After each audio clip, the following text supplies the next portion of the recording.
Wonderful.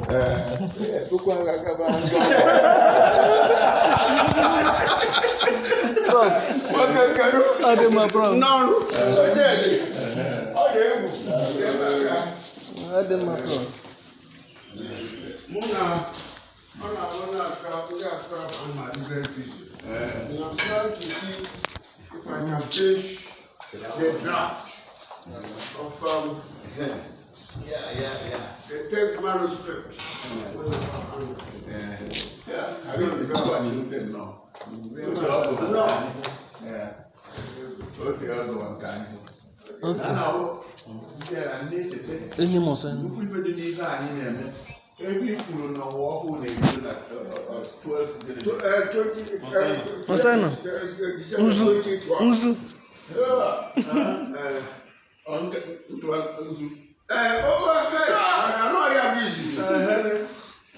Ije ebe onye Igbo mara onwe ya ego ọbụla.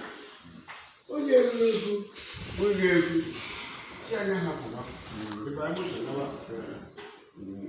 onye nzuzo onye sigogo nzu bụ ife ọma nzu a ga-eri ala ka anaghị eri nri mgbe ọ nọ in nature with other soils bụrụ nke na-emebi ibi ya ndị Igbo dị egwu. So, and I did record. Yes. A local Kube. I did you were there according to your spiritual standing before God. So, I'm going to make many years back. Now, well, I am not a cheer. No. Yeah.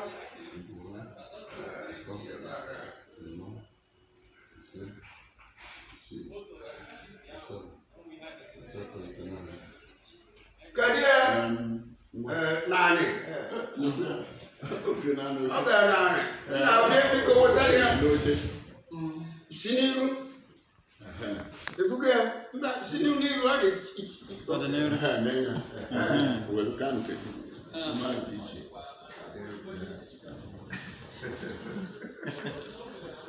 Most of them, the father, Reverend Father. Many of them bow to Jala.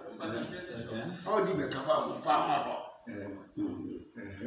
So, when you can prove or do you say 1, 2, 3, 4, 5. Otherwise, it's 12, 4. Only a mature person in society.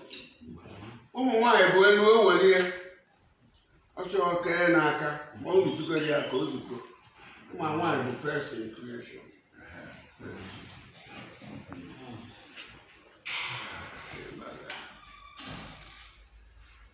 Whenever can I reason I told you yesterday. Yes.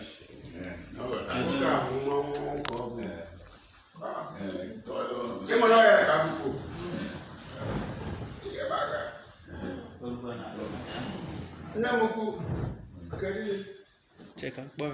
Can you check out your book? What can I photograph?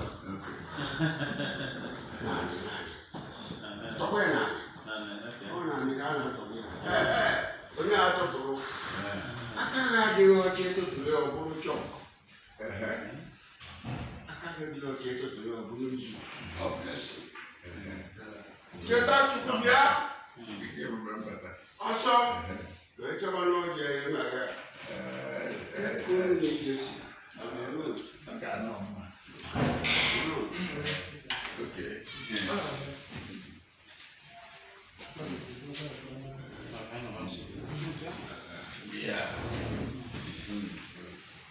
Nne m ọsịsọ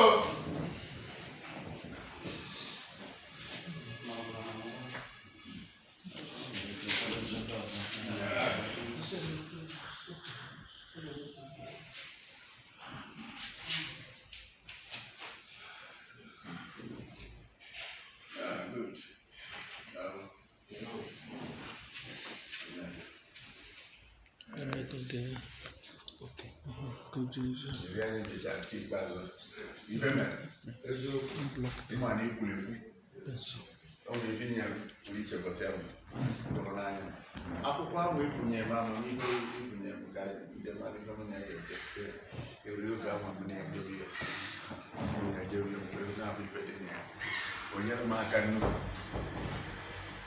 amara nna m amachara na kama amara m ka m ga-esi na mmadụ biko kelee m nsọ anyị nọ na onye nke ọzọ fara Okoroagha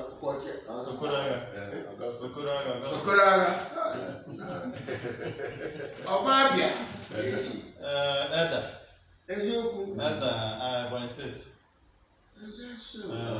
mana ọ dị mbụ debe na-abịa na mgbe ekele anyị ka ekefetara ya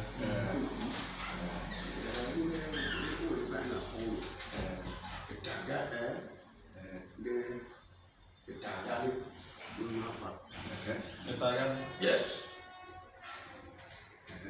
Ndị amara na-agba agadi amara ọ Itagari. Nke ọ na-abịrị n'oge bụ ojolo ụfọdụ ahụ ekwu ọ ga-akwụkwọ ya kwụ n'ide ime ọ nọ ebe a ka ndụ wee wetara mpaghara Afikpo maka amatara ọnụ ebe ahụ asụsụ ochie ụfọdụ dọkịta ama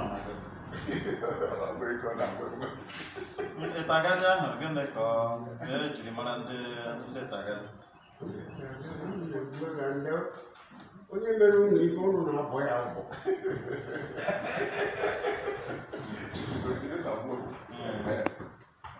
n'ahịa ekwe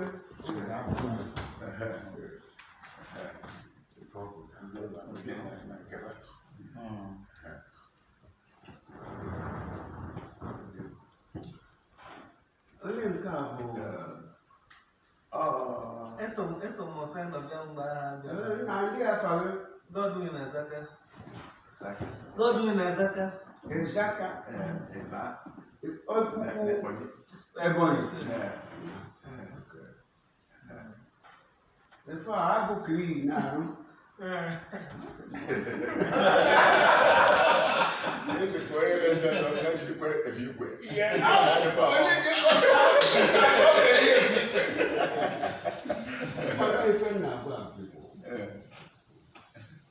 so many of them were neither anọghị Igbo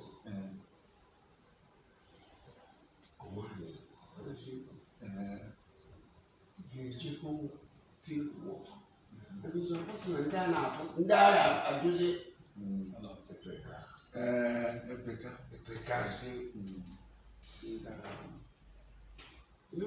some of us will field work for a long time. That's a kind of that. So that Kararozi misrepresent Igbo.